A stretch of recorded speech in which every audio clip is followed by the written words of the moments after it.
Olá, tudo bem com você? Que bom que você está aqui comigo novamente para a gente dar sequência ao estudo do Livro dos Espíritos, de Allan Kardec. Eu sou o professor Wagner Klein, sou professor de Física, terapeuta holístico, e você está aqui no canal Sob Nova Visão.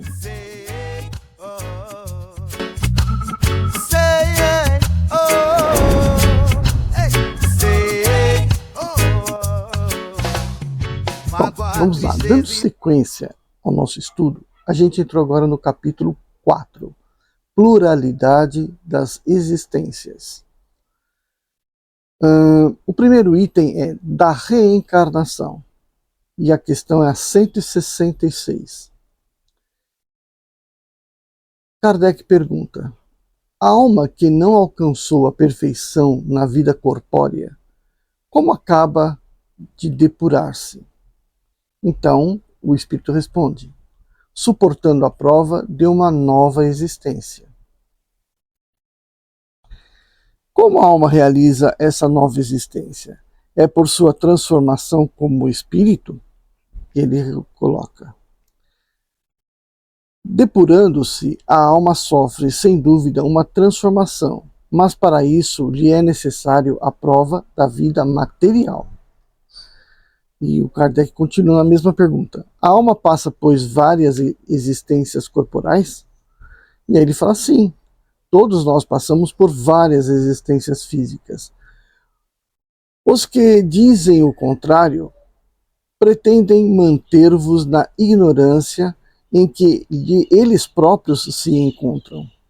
Esse o seu desejo. Continua ainda na pergunta, né? O Kardec fala: parece resultar desse princípio que a alma, depois de deixar um corpo, toma outro, ou então ela se reencarna em um novo corpo. É assim que se deve entender? Ele responde: é evidente. Bom, vamos já fazer algumas considerações nessa primeira parte aqui dessa primeira questão. A alma reencarna tantas vezes quantas forem necessárias para que ela possa se depurar, não é isso? Tá, isso é ponto pacífico, todos nós já acreditamos e entendemos isso. Mas com relação a quantas existências a gente pode ter, quantas reencarnações a gente pode ter tido, né? Então, se a gente pensar só na questão de ser humano, né, ou seja, a nossa condição aqui, da nossa civilização, a civilização tem cerca de, estourando aí, 10 mil anos. Né? 10 mil anos o homem ainda era pré-histórico. Né? Então, de 10 mil anos para cá, a gente pode considerar várias encarnações de depuração da moral, deixando a questão animal para cá. Então tá, 10 mil anos de reencarnação. Agora imagina que uma pessoa deva viver até 75, até 80 anos, né? Ou 50 anos. Antigamente vivia-se muito pouco, né? Mas digamos que vamos pegar assim que num período de 100 anos, o espírito deve ter tido uma encarnação e um restante do período na erraticidade. Então seria, vamos supor, 50 anos de encarnação, outros 50 na erraticidade, ou 60 e 40, 70, 30, sei lá. Né? Vamos fazer só uma conta para dizer que em um século ele deve ter vindo uma vez aqui encarnado. Tá bom. Então se a gente parar e pensar em 10 mil anos, são 100 séculos. Portanto, dá para a gente fazer uma conta mais ou menos aí, como eu falei, de 100 encarnações. Tá, um período de existência do ser humano, né? Antes de ser humano, né, o espírito ainda estava de uma forma mais animalesca, não importa qual que seja, né? A gente não está contando. Esse período da existência da humanidade deve ter tido aí pelo menos umas 100 encarnações. Ah, mas antigamente, 100 anos, dava para ter 2 encarnações, que não precisava passar tanto tempo na erraticidade.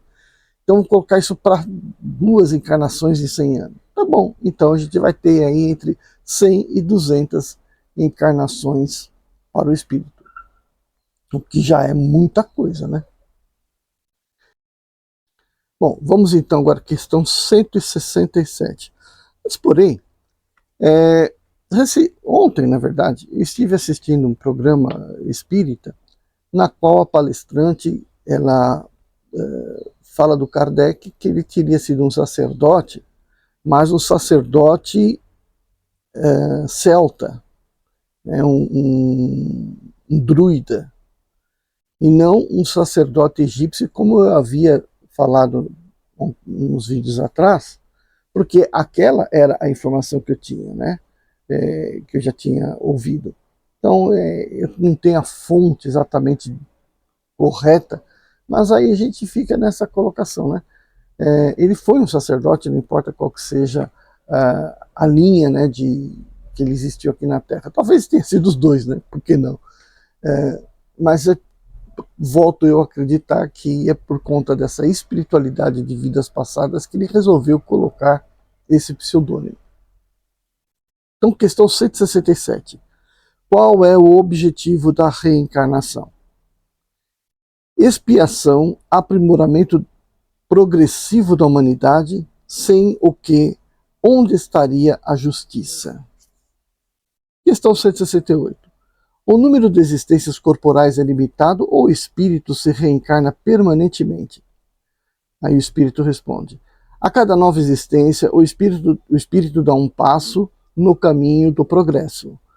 Quando se despojou de todas as suas impurezas, não tem mais necessidade das provas da vida corporal. Só um comentáriozinho breve aqui, né? No livro que eu escrevi, A Vida Sob Nova Visão, eu faço uma proposta sobre essa passagem aí na qual nós estamos depurando o nosso espírito, tá? E aí eu coloco uma condição matemática que eu acho que realmente deveria ser muito válida para isso aqui. Num outro momento eu vou ter a oportunidade de discutir isso aqui também em outra playlist. Questão 169. O número de encarnações é o mesmo para todos os espíritos? Resposta: não. Aquele que caminha depressa se poupa das provas. Todavia, as encarnações sucessivas são sempre muito numerosas, porque o progresso é quase infinito. 170. Em que se transforma o espírito depois de sua última encarnação? Em espírito bem-aventurado. É um espírito puro.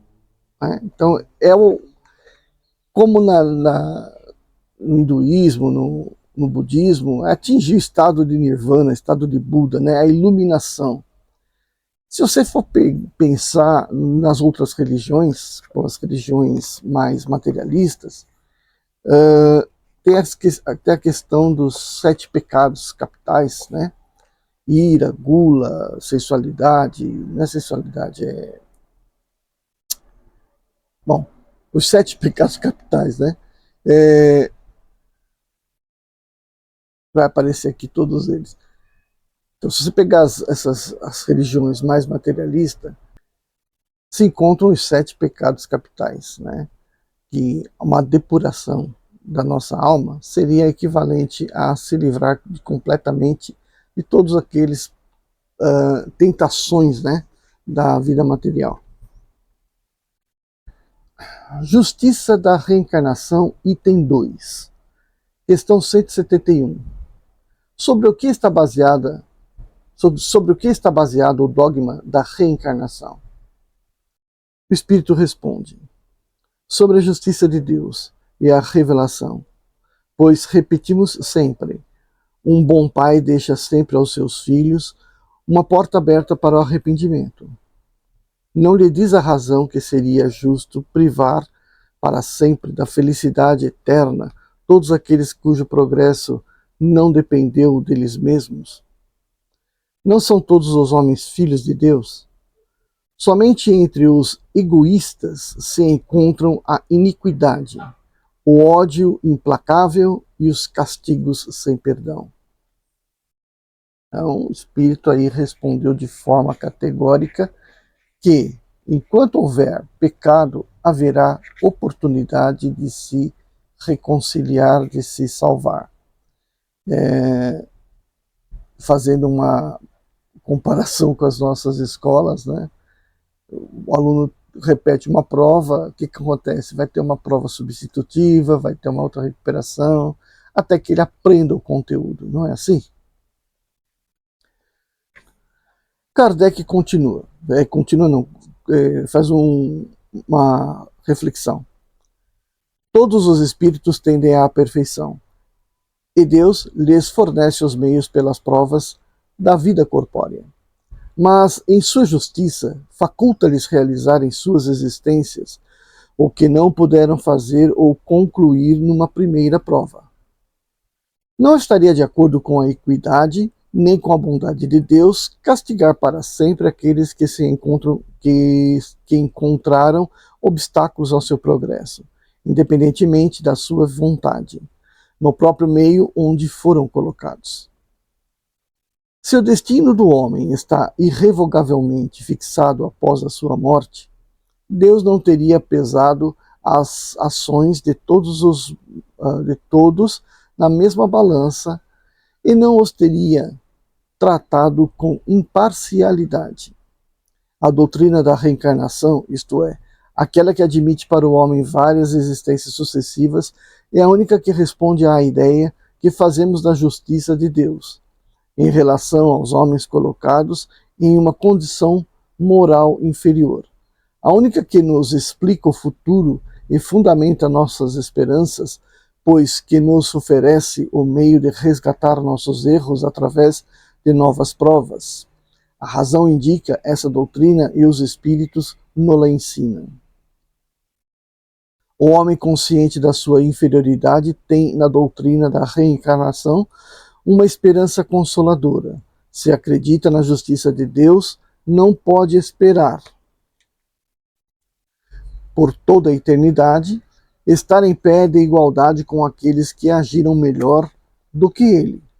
O pensamento de que essa inferioridade não o deserdará para sempre do bem supremo e que ele poderá superá-la por meio de novos esforços, sustenta-o e lhe reanima a coragem.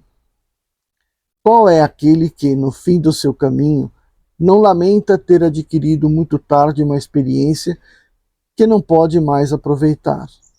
Essa experiência tardia não ficará perdida. Ele a aproveitará numa nova existência. Então, beleza, né? Aqui o Kardec está colocando que essa conclusão, né? Que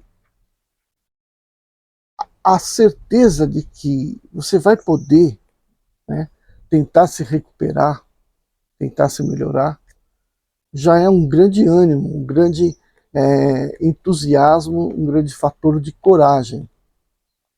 Isso vai bem de encontro com as religiões materialistas que falam, não, você vai para o inferno, não, você está lascado, né?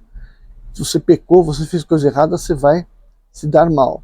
Então é o extremismo, né, da lei do karma, da lei da ação e reação, da lei do retorno, né? É um extremismo como se não tivesse mais nenhuma chance, né? Está condenado e acabou. E isso não é uma verdade. O espírito vai sempre ter a possibilidade de se melhorar, né? E isso é muito legal e é uma interpretação muito válida, né, do espiritismo. É só do espiritismo? Vamos pensar bem, né? A gente também tem os egípcios, né, mais antigos, que tinham lá o livro dos mortos, no qual o sujeito, no momento da sua morte, tinha as suas ações sendo mensuradas, e que diriam se ele poderia continuar na vida espiritual ou deveria voltar, né, ser engolido pelo espírito lá do Martin, é um espírito que queria recolher essa alma novamente. É uma ideia muito parecida, né? Não, não tão sofisticada, né? Mas para aquela época era uma ideia, um tribunal cheio de deuses, né? Dos egípcios, porque eles acreditavam em muitos deuses, né? E aí fazia-se a pesagem do coração do defunto, né? Do recém-falecido, e aí pesaria-se para verificar se ele tinha condição de seguir em frente. Então o coração dele devia ser mais leve do que a pena de uma ave lá, que é uma ave também deusa, né? E então, portanto, ele poderia seguir em frente. E aí seria recolhido por Osíris, e aí, portanto, estaria no mundo dos mortos, seguindo a sua vida, né? Muito bacana isso daí também. Bom, então a gente dá uma encerrada aqui e a gente volta para dar continuidade no capítulo 4. Quando você acordar, comece bem o seu dia, deve a tristeza tirar e com somente alegria